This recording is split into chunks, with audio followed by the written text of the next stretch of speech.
Howdy folks, it's the Creepy Kentuckian here with you from Dead Pit Radio.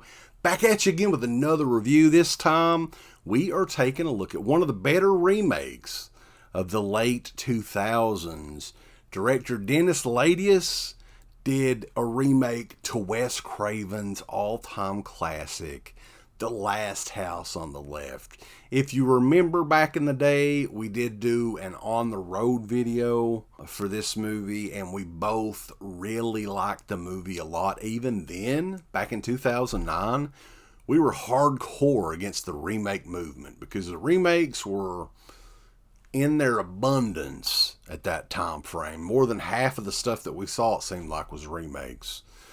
So I had seen the movie a couple of times since then, but it had been a few years since I'd watched it. And since Arrow Video has this new 4K 2-disc edition out, perfect opportunity to revisit this remake from 2009, The Last House on the Left.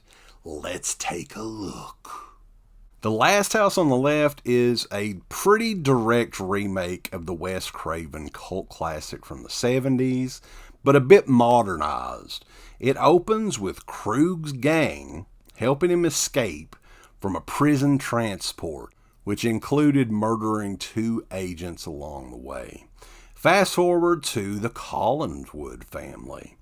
Mary, played by Sarah Paxton, and her parents John, played by Tony Goldwyn, and Emma, played by Monica Potter.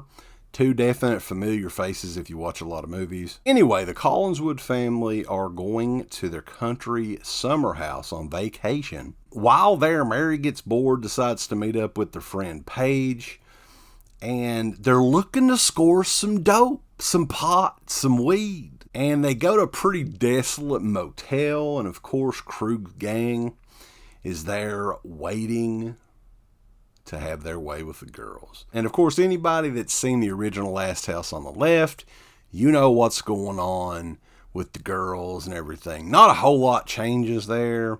So Krug's gang does end up at the Collinswood summer home, and yeah, it kind of goes from there. They meet up with her family in the Last House on the Left.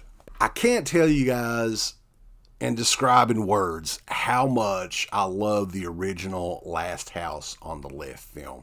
It's probably not politically correct to say that now, but man, it's the truth. It's probably my favorite Wes Craven movie. Very effective film. It's very brutal and too realistic in a lot of scenes. The character Krug, played by David Hess in the 70s version, was perfect. Nobody could really pull it off any better. And that's the one thing that I had a big problem with the remake. I like the movie. I damn near love the movie. But the dude that played Krug, Garrett Dillahunt, just was weak. Extremely weak. He was probably the weakest main character in the entire movie. He just didn't work. I didn't believe him. He looked too much like an Abercrombie and Fitch model. He had no charisma. But other than that, I really enjoyed the Last House on the Left from 2009. Very beautifully shot movie. The 4K of this looks fantastic, by the way. If you're interested in checking this thing out in 4K, beautiful. I mean, it's a beautifully made movie anyway. I think we talked about that back when we first saw it in theaters. The performances in this overall are really, really good. Riki Lindham, the girl that played Sadie in the movie, was very effective. Both of the younger girls were great, and Krug's son, they were all great. I mean, it's believable too because those characters were much younger in this movie than they were in the Wes Craven movie. So overall, guys, I really, really enjoyed this release. Arrow Video, anytime they do these limited edition special 4K editions, you know you're going to have a fantastic transfer on it. Loads and loads of extras. We're going to get into that too. Some of these extras were ported over from the previous release. You have an unrated version of the movie on Blu-ray. The theatrical version is the only one that's in 4K. Now, included in this is deleted scenes, a theatrical trailer, an original featurette from the 2009 release, reviving a legend, an all-new 33-minute interview with the producer and son of Wes Craven, Jonathan Craven, brand new audio commentary by David Flint and Adrian Smith, A River of Blood, a new 31-minute interview with Sarah Paxton, who played Mary, the lead in the movie. Notorious Krug, a new 27-minute interview with actor Garrett Dillahunt. Suspending Disbelief, a new 18-minute interview with screenwriter Carl Ellsworth. There is a new introduction filmed by the director of the movie, Dennis Aladius. Illustrated Collector's booklet with new writings. And again, 2 separate versions of the movie. Absolutely jam-packed, full of extras, guys. This is a killer release. This is one of the very best remakes from that era. Maybe the best. I really enjoyed this movie quite a bit, putting it over for you guys. So if you've never checked it out, The Last House on the Left remake from 2009 is definitely one that you want to put on your list. The 4K release is fantastic on this as well.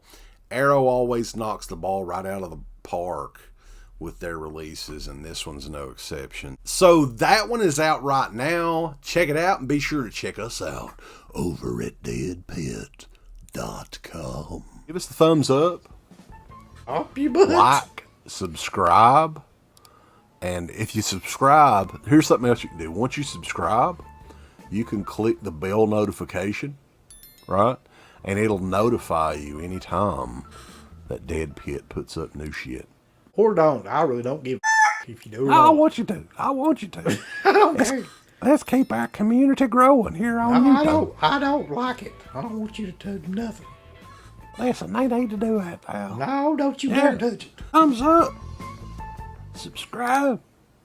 And click that bell. There's all kinds of wonderful shirts over at shop.deadpit.com. Simply the best horror shirts. On TeePublic, there are others, but they all suck. You can get some Dead Pit Radio shirts. You can get Last South on the Left. The Hills Have Eyes. Texas Chainsaw. Oh, wait, you can't say Texas Chainsaw. All kinds of shirts, folks. You're gonna love them. Shop.deadpit.com.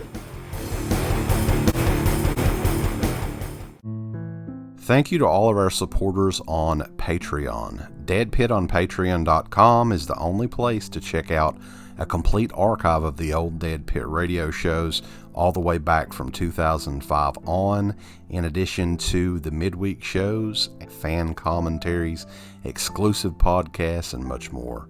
Dead Pit on Patreon.com if you're interested. Tiers start at only $1.